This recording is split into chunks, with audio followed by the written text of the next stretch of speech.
Stay right there. Put your hand. 22 Kentucky, be back 3 out of 55 and a 417, 9122. Stand up straight. Parkway 3. What is wrong with you? Take a deep breath. It'll be all right. Take a deep breath. I could break these cuffs. You can't break those cuffs. We appreciate your cooperation now, okay?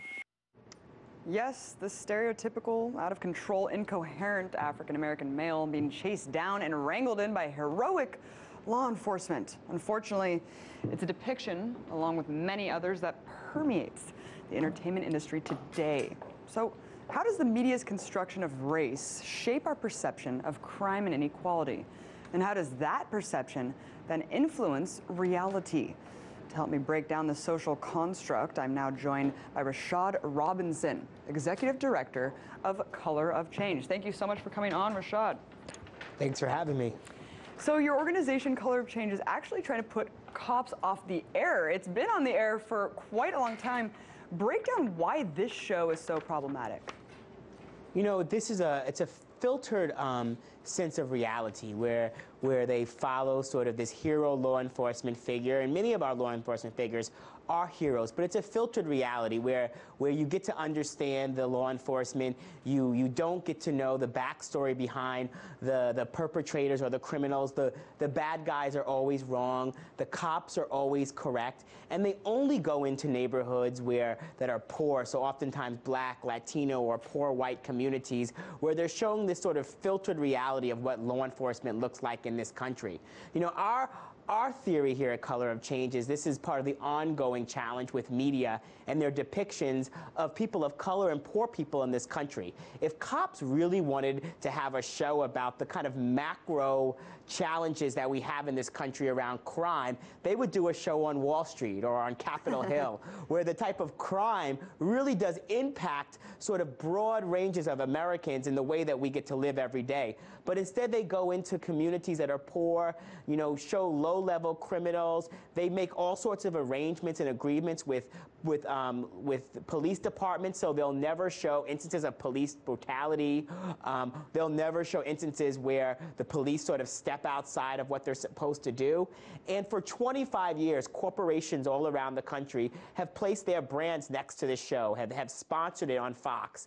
And what we're saying is that enough is enough. In the months and year now following the murder of Trayvon Martin and Jordan Davis in Florida, and this sort of ongoing challenges that we see here in New York City with the stop and frisk policy, you know, we've got to do everything that we can to ensure that media is showing the true reality of what's actually happening in our communities. You know, Rashad, growing up in a predominantly white neighborhood and then moving to a predominantly Black neighborhood in Oakland, California, I've heard a lot of crazy racist remarks. One that kind of stuck with me is that prisons are mostly full of Black people, therefore Black people are inherently criminal. I mean, it's so frustrating to hear this. How do you respond to something like this? Well, you know, if any community is over-policed and has high rates of police where they can kind of have carte blanche at communities, we're going to see high rates of crime being reported. Now, if they were over-policing on the Upper West Side of New York City or down on Wall Street, I'm sure that they would have a lot of instances where they would be catching people for all sorts of drug offenses and other type of offenses that probably happen in those communities. Police are oftentimes targeting, you know, poor communities. We have a war on drugs in this country that has not proven to make us any safer.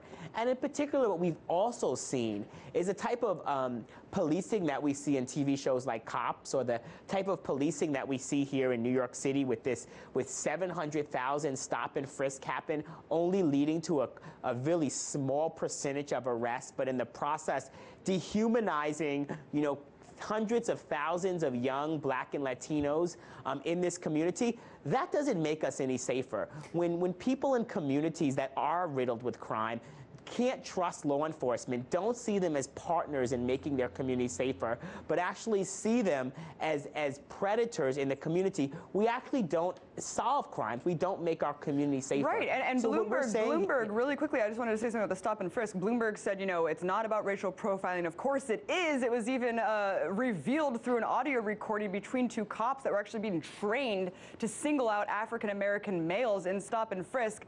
How widespread, I mean, even though this was an institutionalized program in New York, how widespread do you think that type of program is across the United States? Well, what we're actually seeing is stop and frisk being exported. You mentioned Oakland, and that's one of the places where they're trying to export stop and frisk.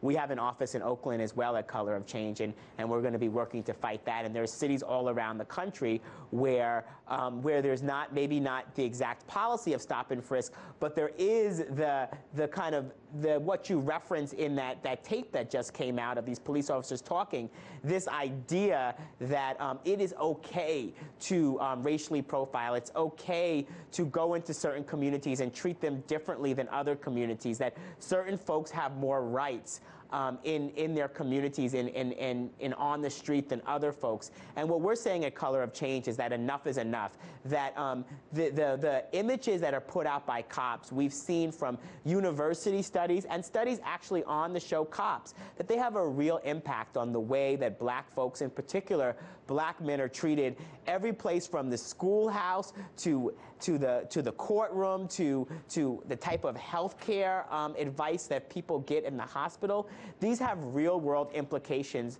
Perception and bias are fueled in many ways by what we see and hear in the media.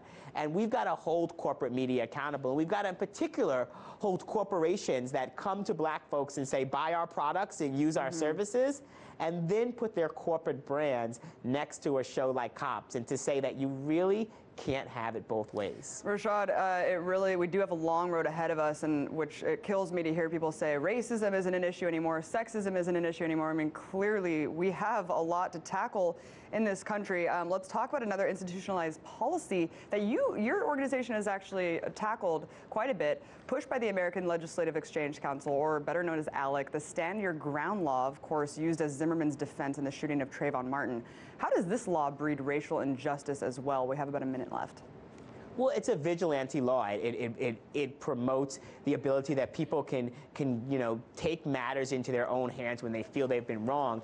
And when you overlay a law like Stand Your Ground on an unjust criminal justice system, which study after study shows gives harsher sentences to blacks than white folks for the same type of crimes and offenses, then what you have is a law that's not actually put out equally. And what we've seen is Stand Your Ground apply to white folks when they've gone after a black person using that law, but it's not operated the other way. And Stand Your Ground in particular was put out into states all around the country as a partnership between the NRA and ALEC with the intention to sell more guns. Right. That if they could put these type of laws in place, they could sell more guns and make our communities unsafe. Thank you, Rashad Robinson, Executive Director, Color of Change, a conversation we all need to be having.